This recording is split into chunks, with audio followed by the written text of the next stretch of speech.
Hey guys, Sabri Suby here, and today I just wanted to make a video for you from this issue that I see that is just completely rampant in the business community. And this thing is like a virus.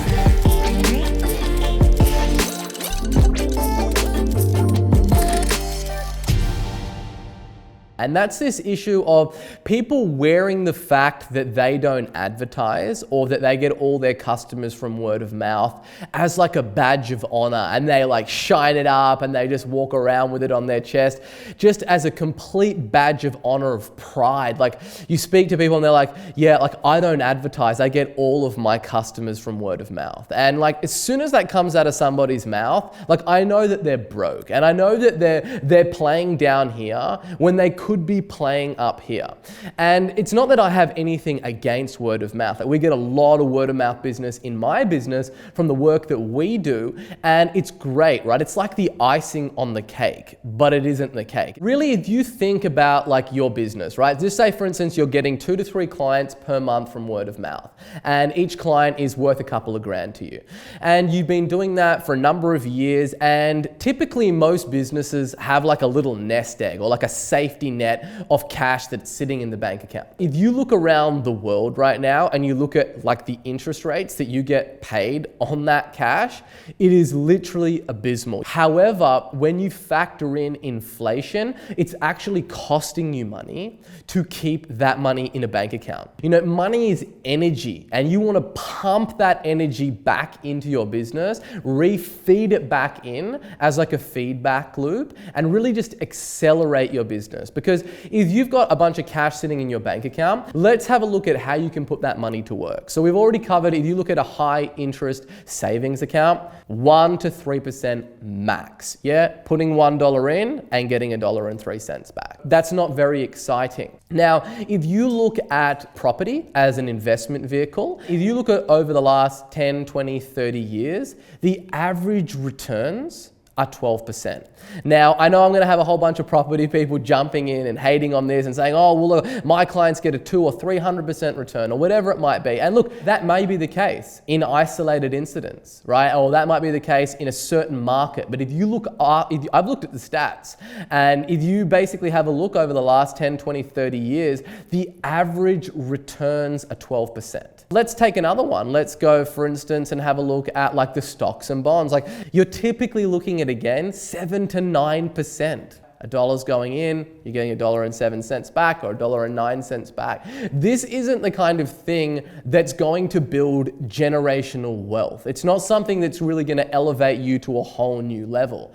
And you know, there are better ways to do it. And that's really by investing in your business, right? There's no other vehicle that can give you the returns to invest in your business. You do that through advertising, and specifically paid advertising. If you can kind of have a machine where you put $1 in and $2 comes back out, or $3 or $5 or $10, like these are not unheard of numbers. Like these are very common in online advertising and marketing and just a general advertising to be getting those kind of returns. The question that, you know, I pose to these people is that like, yeah, look, word of mouth is great and it's a fantastic way to get new clients in. But that doesn't change the fact that if I was in the market for the product or service that you sell, and you know, what am I doing when I'm looking for a product or service, right? Am I going and asking all of my friends and just hoping that they have somebody? Or am I jumping onto Google? Well, you know, 94% of people are jumping on Google and looking for products and services. So if you're not there, you are literally invisible to your marketplace. If my wife or my brother or my best friend or myself was in the market for what it is that you do, and we jumped onto Google and we couldn't find you, how would you ever get our business? How would we ever be able to become a client with you? And that's a question that I put to a lot of business owners, and they basically just shrug and say, well, you wouldn't be able to find us, right?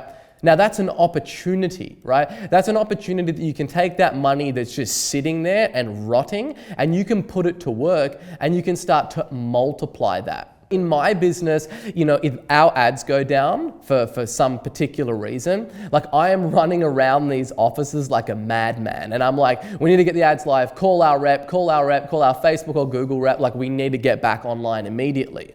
Now, that's the mindset of somebody that wants to grow, that wants to push and wants to scale. I'm not looking at if my ads go down for a day or a couple of hours, like, oh, awesome, I get to save some money.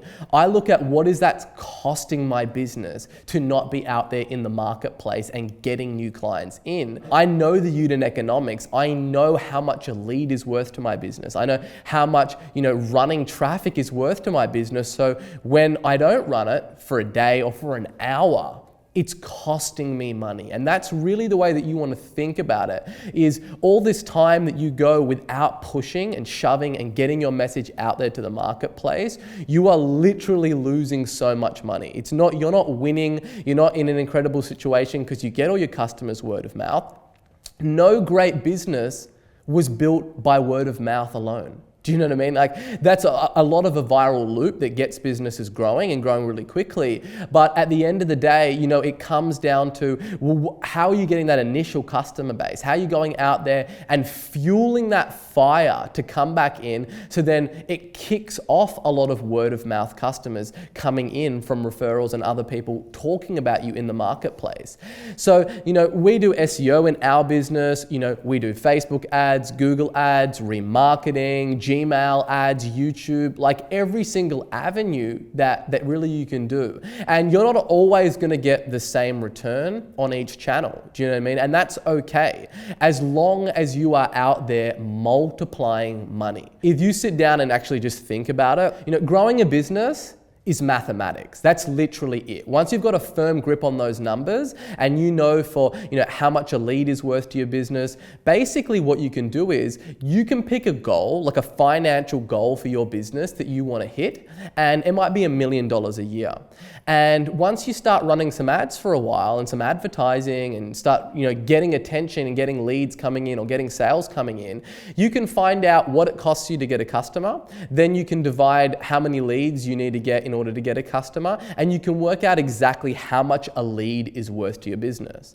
And then if we come back to like that $1 million target or a $10 million or $100 million target, and then you can just back into that. You can reverse in and go, okay, cool, like I want to get to $1 million. This is how many leads I'm going to need to get. This is how much I'm going to need to spend in order to get those leads. And this is how many customers it's going to generate from my business.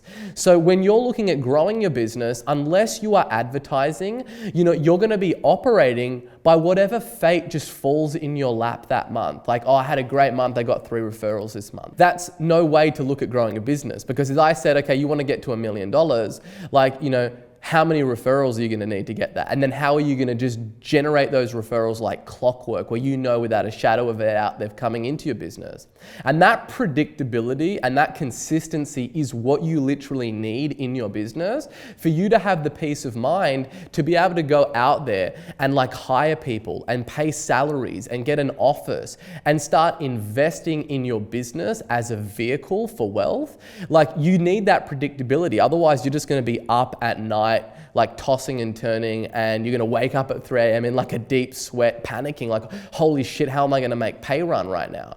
And if you're kind of having these thoughts right now, I can tell you right now that's because you haven't found a way to predictably and consistently go out there and buy customers. Yes, buy them. Go out there and spend money to buy them and bring them in your business, where you make more than what it costs you to buy them, enough to sustain your business in high enough volumes that you can repeat that cycle, and you can go and hire more people and then generate more leads and more salespeople and then more people to deliver the work. And you can start building a machine that runs without you and will ultimately help you to get to where you want to go. So if I've got one piece of advice, it's like, in terms of word of mouth, like, that's fine if you want to be doing that in your business, and every business should be doing that. But what you really need to do is find out a way that you can hire somebody, or you can run ads yourself, and you can get people in, you can get your message in front of people get them to generate a lead or do whatever it is that you're asking them to do. Bring them into your business consistently where you know exactly how much they're worth to you and your business over their lifetime and how much it costs you. And then it's all a matter about where do we want to go? Like we can just turn the dial up and scale this puppy up to whatever it is that I want to do. And you're not just sitting around thinking like, how am I going to do that? I really wonder like, what is the next steps for me to grow my business? You will know without a shadow of a doubt, like this is exactly how much you need to spend in order to get you to your target. So I highly suggest that you basically, if you're one of those people that looks as not advertising as a badge of honor, you need to get that badge and you need to burn that sucker because that's holding you back. It's a limiting belief and that's not gonna allow you to get to what your goals are. Hey guys, if you're enjoying these videos, please like, subscribe, and hit the bell button as we're dropping a video like this every other day on YouTube. And if you've got any questions, just leave a comment below with hashtag HeySabri and I will do my best to get to it.